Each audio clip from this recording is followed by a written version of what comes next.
La Iglesia Luterana San Pablo, de la Misión Luterana de Isleta, presenta su programa La Gran Comisión.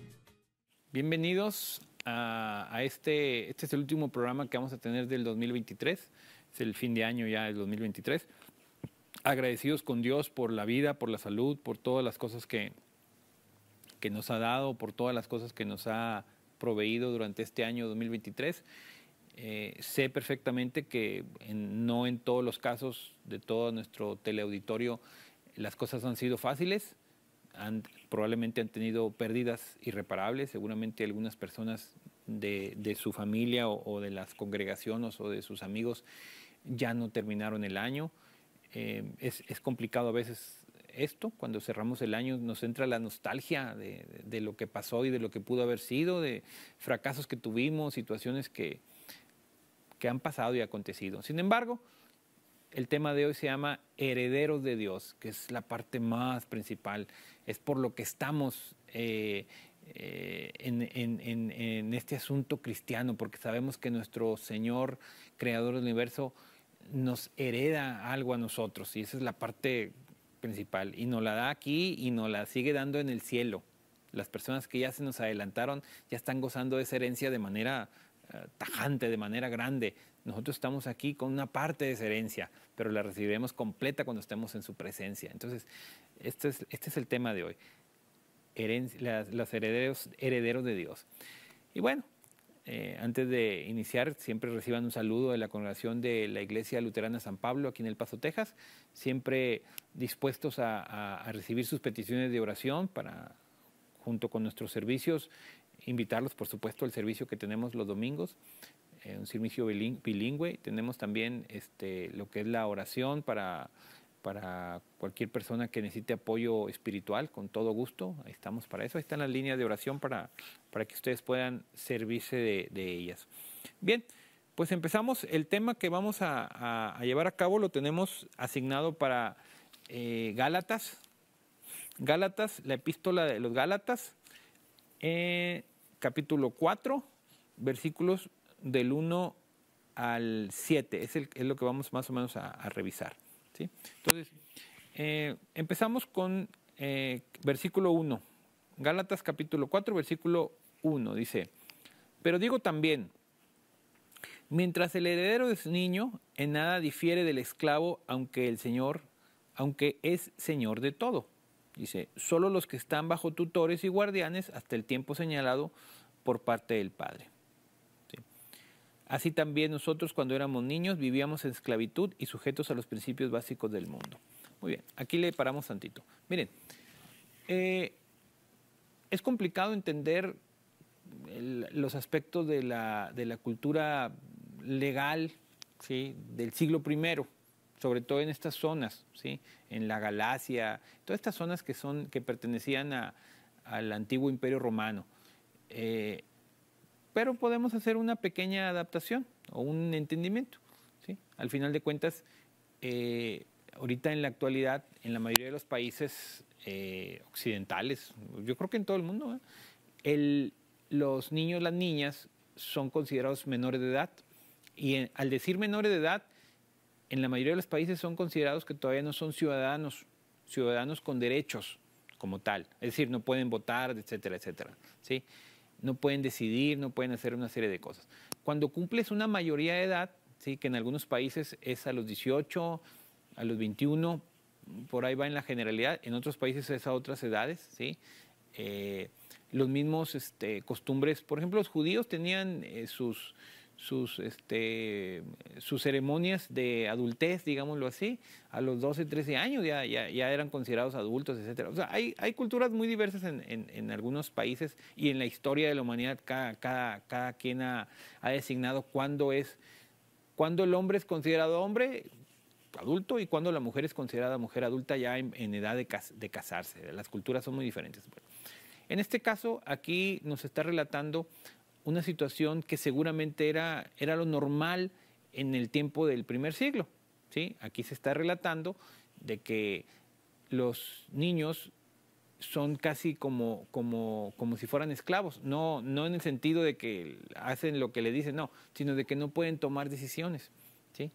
Un esclavo no puede tomar decisiones por sí mismo, ¿sí? No puede hacer nada porque él quiera hacerlo, sino que tiene que depender exclusivamente de quienes están para cuidarlo. En este caso, sus padres, sus tutores, sus amos, sus dueños, como sea, dependiendo de lo que sea, ¿sí? Un esclavo, que en ese tiempo, por supuesto que había esclavos,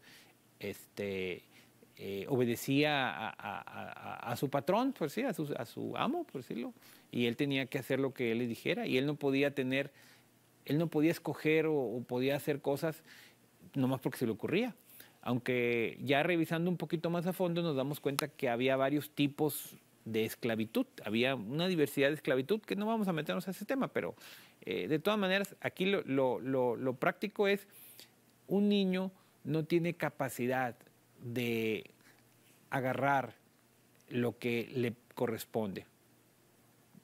Vamos a poner el ejemplo actual, ¿sí? Una persona que tiene propiedades, tiene ranchos, tiene camionetas, tiene ganado, una persona de dinero, vamos a ponerlo así, tiene un campo grande, ¿sí? Él puede, cuando él quiera o cuando se le ocurra, puede vender caballos, puede vender vacas, lo que tenga, ¿no? Pues no, voy a vender 100 reses de vacas. Ah, está bueno, lo vende, ¿sí? Pues voy a vender la camioneta o voy a vender un caballo. Lo puede hacer sin problema. Él es el dueño y él tiene la capacidad de poder escriturar esto y lo otro. Pero si uno de los hijos de él dice, voy a vender 2 vacas, no, pues no las puede vender porque él no es el dueño. Él pues dice, pero yo soy el hijo del dueño. Sí, pero no eres el dueño todavía. O sea, tú no tienes firma. Si tú firmas algo no vale, ¿sí? No puedes, no. Por eso es que una criatura, un joven, una señorita de 12, 13 años, cosas así, no se puede casar nada más porque quiere casarse. O sea, si no tiene el consentimiento de sus padres, no puede hacer muchas cosas, ¿sí? Entonces, eso quiere decir que está como que atado. En ese sentido está atado, estructurado. No puede hacerlo más, ¿sí? En la actualidad hay artistas jóvenes que empiezan a ganar dinero porque empiezan a cantar desde muy jovencitos y ganan muchísimo dinero, y entonces ellos hacen un trámite jurídico que se llama emancipación. ¿Qué significa eso? De que ellos se quieren separar de sus padres antes de que la edad jurídicamente lo puedan hacer. ¿Por qué? Porque ellos ya tienen mucho dinero para mantenerse, ya no necesitan que los cuiden. Ellos tienen dinero y fama y todo eso, y se emancipan. O sea, ya no quieren ser que sus papás tengan su dinero. Se ha sabido de algunos artistas muy clásicos, no voy a mencionar nombres, pero se ha sabido de algunos artistas que son exitosos y sus papás se dan la vida con el dinero que ganan, ¿sí? Y cuando el muchacho llega a la edad de ya poder manejar sus cuentas bancarias, pues resulta que ya no hay. Ya no hay dinero, se lo acabaron, ¿sí? ¿Quién? Pues el papá y la mamá, ¿sí? Entonces ellos se hacen los managers y ese tipo de cosas. Bueno, son cosas de los artistas. Aquí nos está haciendo esa comparación de que nosotros éramos como una especie de esclavos, ¿sí? Dice, mientras el heredero es un niño, en nada es diferente a un esclavo. Dice, porque él no es nada todavía, ¿sí? Él es simplemente está bajo la tutela y bajo lo que le digan que tenga que hacer. No hay mayor asunto. Sigue diciendo aquí, así también nosotros, vuelvo a leer el versículo 3, cuando éramos niños vivíamos en esclavitud y sujetos a los principios básicos del mundo. Los principios básicos del mundo. Aquí es todo un asunto. ¿Cuáles son los asuntos básicos del mundo? ¿Sí? Esa es una pregunta muy interesante. Bueno, dentro de los asuntos básicos del mundo, pues tenemos lo básico de la humanidad. ¿Qué es lo básico de la humanidad?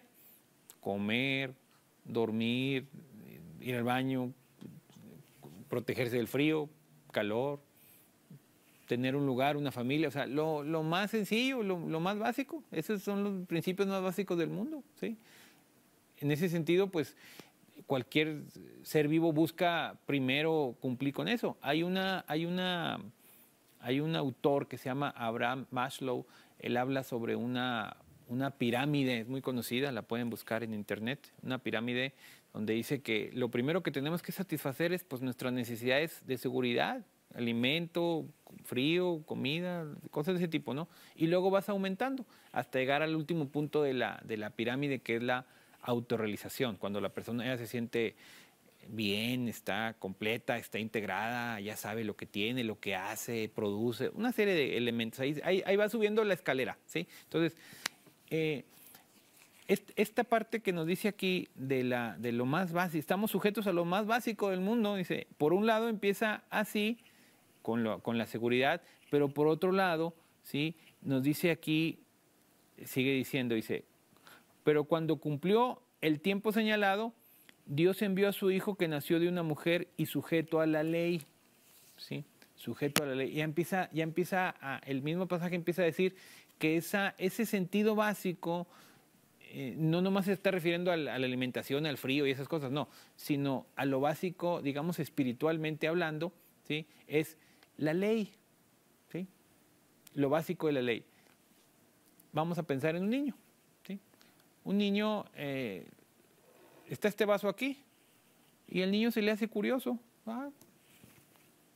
quiero agarrarlo. Y si la persona que tiene autoridad sobre él dice, no agarres ese vaso, ¿sí? Es una orden que no agarre ese vaso, ¿sí?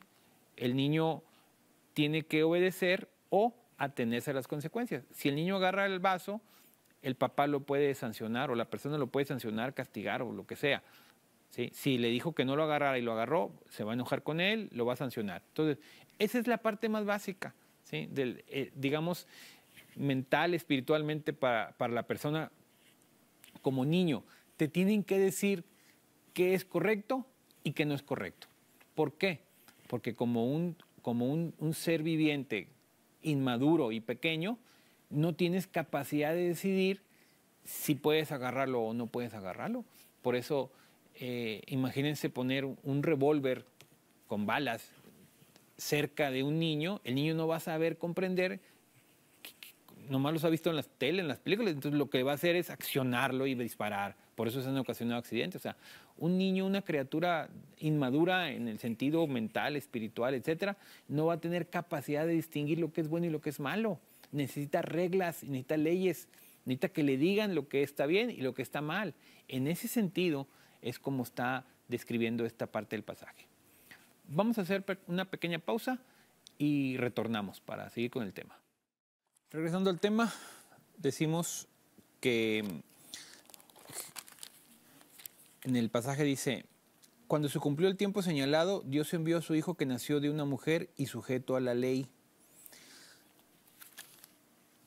El ser humano por naturaleza, de eso se trata la caída pecaminosa del ser humano, rechaza a Dios. Es decir, el ser humano, desde Adán y Eva, quieren ser su propio Dios, quieren hacer lo que ellos quieren. Y así somos los seres humanos, siempre tiramos para nuestro propio destino y lo que yo quiero hacer. Forjo mi propio destino, esa es una clásica de la humanidad.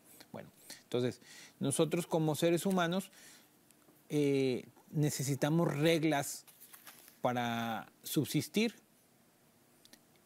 Como niños no entendemos el por qué, simplemente tenemos que hacer caso. ¿Tienes que hacerlo o no tienes que hacerlo? Dice aquí que Jesús vino a este mundo como humano, nacido de una mujer y del Espíritu Santo. O sea, era Dios perfecto y hombre perfecto, con todas las particularidades del hombre y con todas las particularidades de Dios. Sin embargo, como dice el mismo San Pablo en Filipenses, dice, aún así Dios no se atribuyó las especificaciones de Dios, ¿sí? Sino que se despojó a sí mismo para hacerse como hombre. O sea, él vivió como un ser humano. De niño, Jesús necesitó que su mamá y José, su padrastro, le dijeran, no puedes agarrar este vaso. Y él no lo agarraba, ¿sí? No te puedes subir ahí. Y él no se subía. O sea, él se sometió a la ley, ¿sí? Él dice la palabra de Dios que él vino a cumplir con toda la ley. Dice, nació de mujer y sujeto a la ley. O sea, él vino como ser humano para someterse a la ley, no solamente de la sociedad o la humanidad o sus padres, sino a la ley de Dios. O sea, él cumplió la ley de Dios completamente la cumplió, ¿sí? Dice, para que redimiera, para reconciliada, a los que estaban sujetos a la ley, a fin de que recibiéramos la adopción de hijos. Fíjense, hay una promesa dada desde Abraham. Fíjense, vamos a dividir el tiempo. Abraham, y luego Moisés, y luego Jesús. Vamos a poner esos 3 periodos. Vamos a leer qué le dice la promesa hacia Abraham. En Génesis capítulo 12, versículos 2 y 3. Fíjense lo que dice. Dice, yo haré de ti una nación grande, te bendeciré y engrandeceré tu nombre y serás bendición. Dice, bendeciré al que te bendiga y maldeciré al que te maldiga, y en ti serán benditas todas las familias de la tierra. Es decir, con Abraham empieza la era de la bendición de Dios hacia la humanidad, ¿sí? Acuérdense que ya había pasado lo del diluvio y todo ese asunto. No sabemos qué pasó antes de que la tierra estuviera en términos del libro, no sabemos cómo estaba el asunto, pero lo que sabemos es que Dios le da una promesa a Abraham, que con la simiente de él, ¿sí? Y no se refiere nada más a la simiente física, genética, sino a la fe. Acuérdense que Abraham fue justificado por la fe, fue hallado justo por la fe. Cuando Dios le dice que va a tener un hijo, a pesar de la edad que tiene, dice, y Abraham le creyó, dice, y le fue tomado por justicia. Es decir, la fe de Abraham es lo que hace de Abraham el padre de la fe y el padre de la humanidad en ese sentido. Entonces, nosotros somos herederos de esa promesa de Dios. ¿Cuál promesa? La de una bendición para toda la humanidad, ¿sí? Esa bendición se interrumpe por la maldad humana y luego llega el periodo de Moisés, ¿sí? Y en Moisés el pueblo israelita en ese tiempo, desobediente como todos los pueblos que ha habido siempre, se le tienen que poner una serie de ordenanzas, muchas órdenes, hazle así, había tantas órdenes y tantas legalidades que era casi imposible de conocerlas todas así nada más. Solo los especialistas sabían todo lo que era bueno, lo que era malo, ¿sí? Entonces, tantas órdenes, casi imposibles de cumplirlas. Por eso se convirtieron finalmente en personas legalistas que nomás tenían una lista de cosas de que cualquier cosa, esto, cualquier cosa, esto. No sé si a ustedes les haya tocado ver un código civil o penal o la constitución del país, tanto en Estados Unidos, México, cualquiera. Bueno, hay artículos y artículos y artículos y artículos. De todo habla la constitución política de cada país. Todos los artículos de todo tipo. O sea, es larguísima. De veras que la gente que se dedica a los abogados, los consultores legales, qué bárbaros. O sea, tienen que aprenderse muchísimas cosas de la ley. Es muchísimas información. Bueno, los seres humanos estamos bajo esa situación. Como humanos en general. Pero dice que vino Jesús a cumplir toda la ley. ¿Para qué? Para liberarnos, ¿sí? Liberarnos del cumplimiento estricto de la ley, no porque la ley esté diciéndote lo que está, o que ya no cumplas lo que dice la ley, no, sino que ya no se te va a tomar como justo si la cumples. La ley que está escrita en la palabra de Dios nos sirve para entender y comprender lo que Dios quiere para nosotros y la humanidad, lo que es mejor para nosotros. Pero Dios sabe perfectamente que los seres humanos somos incapaces de cumplirla, porque nuestra naturaleza tiende a no cumplirla. Entonces dice, para eso vino Jesús, para que Jesús cumpliera la ley y nos hiciera, y nosotros recibiéramos la adopción como hijos de Dios, no por nosotros, sino por los méritos de Cristo. O sea, el Cristo vino a morir por nosotros y Él es el que nos permite entrar.